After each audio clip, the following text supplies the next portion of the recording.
Hi, I'm Dr. Terry. We are looking at here two x-rays that we're going to review today.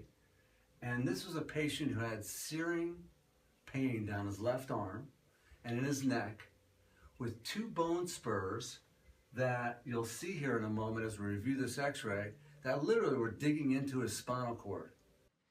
This is a picture of bone spurs on the back of the fifth cervical vertebra.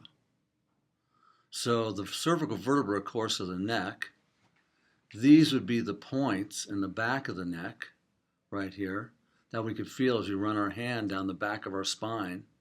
And of course, this area right in here would be our throat. In between the vertebrae, of course, we have our discs, right? So this is a pretty incredible case because this gentleman came in to see us with searing pain down his left arm and incredible neck pain.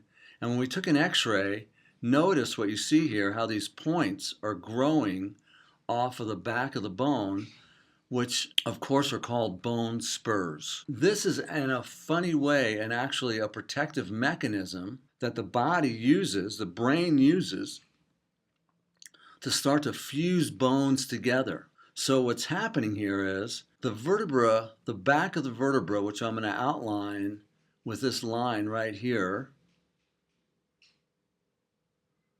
the back of the vertebra should actually line up on this arc.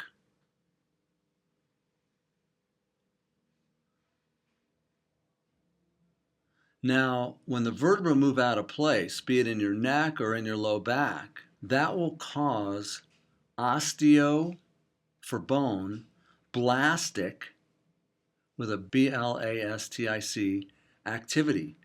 So osteo for bone, blastic for growth. The brain will actually start to command bone to start to lay down bone and start to fuse together with the other bones in that area to immobilize this. And why would it do that? Because remember, inside here is our spinal cord, inside these bones. So guess what these points are going into? They're going into the spinal cord. So in kind of a ironical way, the brain is laying down bone to protect itself from the bones going further out of place, putting more pressure onto the spinal cord, squashing the spinal cord, and causing severe, potentially severe, neurological problems for this patient, which obviously have already started.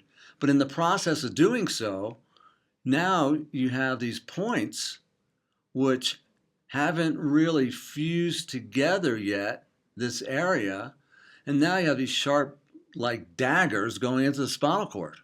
So how many of you out there might have pain down your arm or pain in your neck, especially if you move it a certain way? You may be dealing with bone spurs. And this is from what we call osteoblastic activity. Well, with the process that we use here at our office, we actually start to realign the spine and move it back into its normal position. And in so doing, as the bones get closer and closer to their normal position, a new process starts called osteoclastic with a C-L-A-S-T-I-C,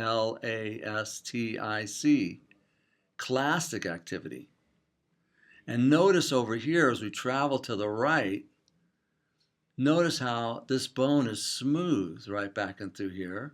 There's still a little bit of the lower bone spur, but much improved obviously, and the patient's symptoms are totally gone and he feels great. So once the bones get closer and closer to their normal position, they start creating what we call osteoclastic activity. As we move the vertebra and look higher up in the cervical spine in the neck, you can see the outline of the jaw right here. Notice the distance from here to here in our post x-ray versus the distance from here to here. So obviously this person's getting closer and closer to their normal alignment. They still have a little ways to go, but much improvement. Patient's happy as a clam, so to speak, however happy clams get. And as we continue to get this patient closer to their normal alignment, we hopefully will see more osteoclastic activity and these bone spurs will go away as well. Now, the osteoclastic activity that occurs secondary to realigning the spine and taking the stress off the spinal cord and nerves not only works in the back of the bone, but can work in the front as well, and can also work on the bottom or on the top to remodel bone. So the last word on this is when you break a bone, and let's say in your wrist or your arm, you're snowboarding, you fall down, you break your wrist, God forbid, and all of a sudden now the bones are displaced. When those bones are set back in place, osteoblastic activity starts to lay down new bone, and then eventually osteoclastic activity will come in and remodel that bone, like if you would think of Pac-Man, and just gnaw that bone back into its normal position.